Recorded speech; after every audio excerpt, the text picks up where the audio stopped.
बार की बात है, एक घने और सुंदर जंगल में एक चालाक लोमड़ी रहती थी। वह बहुत बुद्धिमान थी और हर समस्या का हल अपनी समझदारी से निकाल लेती थी। जंगल के सारे जानवर उससे डरते भी थे, क्योंकि वे जानते थे कि वह बहुत चालाक है और कभी किसी को बेवजह नुकसान नहीं पहुंचाती। पर अगर कोई उसे धोखा देने की कोशिश करे, तो वह उसे सबक जरूर सिखाती थी। एक दिन जंगल में एक शेर ने ऐलान किया कि अब जंगल का राजा वही है और सभी जानवरों को उसे रोज कुछ न कुछ खाना देना होगा। जो जानवर खाना नहीं देगा, उसे शेर खुद खा जाएगा। ये सुनकर सारे जानवर डर गए। हर दिन कोई न कोई जानवर शेर के लिए खाना लेकर जाता था। एक दिन शेर की बारी आई कि उसे लोमड़ी का खाना मिलेगा। लोमड़ी बहुत परेशान हुई। उसने सोचा, अगर मैं सीधी सीधी शेर के पास गई, तो वह मुझे खा जाएगा। मुझे अपनी जान बचाने के लिए कुछ सोचना होगा। थोड़ी देर सोचने के बाद लोमड़ी को एक चाल सूझी। अगले दिन, महाराज, मैं आपके लिए एक बढ़िया हिरन लेकर आ रही थी, लेकिन रास्ते में एक और शेर मिला।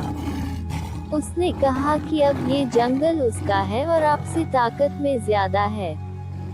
उसने हिरन छीन लिया और बोला कि अगर तुम सच में राजा हो, तो मेरे साथ आकर लड़ो। शेर यह सुनते ही आग बबूला हो गया। उसने गरजते हुए कहा, कहाँ है वो दूसरा शेर? मैं उससे दिखाता हूँ कि असली राजा कौन है। लोमड़ी बोली, महाराज, मेरे साथ आइए, मैं आपको रास्ता दिखाती हूँ। वह शेर को जंगल के बीच एक गहरे कुएं के पास ले गई। कुएं में साफ पानी था, जिसमें शेर का प्रतिबिंब दिखाई दे रहा था। लोमड़ी ने कहा, महाराज देखिए, वही रहा दूसरा शेर। शेर ने जैसे ही कुएं में देखा, उसे अपने ही प्रतिबिंब का दर्शन हुआ। उसे लगा कि कोई दूसरा शेर सच में वहाँ है। गुस्से में उसने जोर से दहाड़ा और कुएं का पानी भी हिला। उसे लगा कि दूसरा शेर ही जवाब दे रहा है।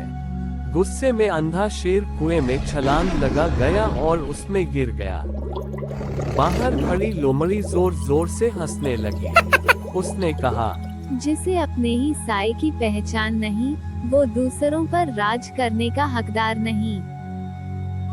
लोमड़ी धीरे से चला गया। उस दिन के बाद जंगल के सभी जानवरों ने राहत की सांस ली।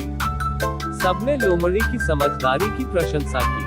कहानी की सीख, अहंकार और गुस्सा हमेशा विनाश का कारण बनते हैं। जो व्यक्ति शांत दिमाग और समझदारी से सोचता है, वही सच्चा विजेता होता है।